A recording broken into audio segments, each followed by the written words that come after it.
Hello friends. Gautam Buddha का जन्म कपिलवस्तु के पास लुम्बिनी में हुआ था। यह नेपाल का एक प्रसिद्ध तीर्थ स्थल है। उनकी माता का नाम रानी मायादेवी था और पिता का नाम राजा शुद्धोधन था। उनके जन्म के बाद उनकी माता का निधन 7 दिनों के बाद हो गया था। उनका जन्म एक पेड़ के नीचे हुआ था। उनके परिवार वालों ने उनका नाम गौतम सिद्धार्थ रखा था। उनके पिता का नाम राजा शुद्धोधन था। उनके जन्म के बाद कुछ विद्वानों ने अनुमान लगाया था कि ये या तो महान संत बनेंगे या फिर एक महान राजा बनेंगे। यह सुनकर उनके पिता को चिंता हुई, क्योंकि वे उन्हें एक महान राजा बनाना चाहते थे। तो इसलिए उन्होंने उनको महल में ही रखा और सारी सुख सुविधाएं उनको महल में ही दी और उन महल की चौखट को पार करने नहीं दिया। महल के ही अंदर उनको शिक्षा प्रदान करी गई और खेलने की व्यवस्था की गई। जब वे योग्य हुए तो उनका विवाह राजकुमारी यशोधरा जी से हुआ।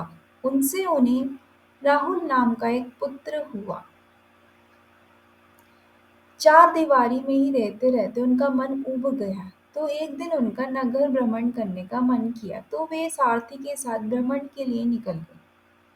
जब वे निकले तो उनको वहां पर एक बूढ़ा व्यक्ति दिखाई दिया और उन्होंने सारथी से पूछा कि इसकी प्रकृति ऐसी क्यों है। तो उन्होंने उत्तर दिया कि एक न एक दिन इंसान बूढ़ा होता है। तो गौतम सिद्धार्थ को यह भी नहीं पता था कि इंसान बूढ़ा भी होता है। आगे उनको एक बीमार व्यक्ति दिखाई दिया, तो उन्होंने सारथी से पूछा कि यह ऐसा क्यों है। तब उन्होंने कहा कि इंसानों को बीमारियां लगती ही रहती है। गौतम सिद्धार्थ को यह भी नहीं पता था कि इंसान बीमार भी होता है। फिर आगे उनको एक शैया दिखी, तो उन्होंने पूछा यह क्या है। तो सारथी ने कहा कि इंसान एक न एक दिन दुनिया छोड़ के जाता है और यह उसकी मृत्यु भी होती है। तो गौतम सिद्धार्थ को यह भी नहीं मालूम था कि इंसान की मृत्यु भी होती है। आगे चलकर उन्होंने देखा कि एक सन्यासी तपस्या कर रहे थे। तो उन्होंने पूछा यह कौन है। तो साथी ने कहा कि जब इंसान अपने दुखों से परेशान हो जाता है तो वो सन्यासी बन जाता है। यह सुनकर गौतम सिद्धार्थ को बहुत दुख हुआ। उन्होंने सोचा कि जब संसार में इतने दुख हैं तो मैं इतने वैभव का क्या करूँगा। तो उन्होंने अपने वैभवशाली जीवन को त्यागने का मन बनाया और वह एक दिन राजपाट त्याग कर अपनी पत्नी और बच्चे को भी छोड़कर वे साधना के लिए संतों के पास निकल गए। वहाँ सन्यासियों ने उन्हें कुछ मार्गदर्शन दिया, जिसमें उन्हें कुछ ज्ञान मिला, लेकिन वे उस ज्ञान से संतुष्ट नहीं हुए। तो उन्होंने पीपल के वृक्ष के नीचे जाकर साधना करी।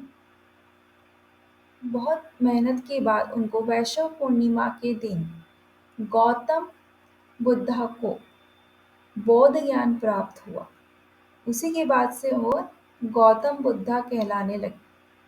जिस वृक्ष के नीचे उनको ज्ञान प्राप्त हुआ उसे बोधि वृक्ष कहा जाता है।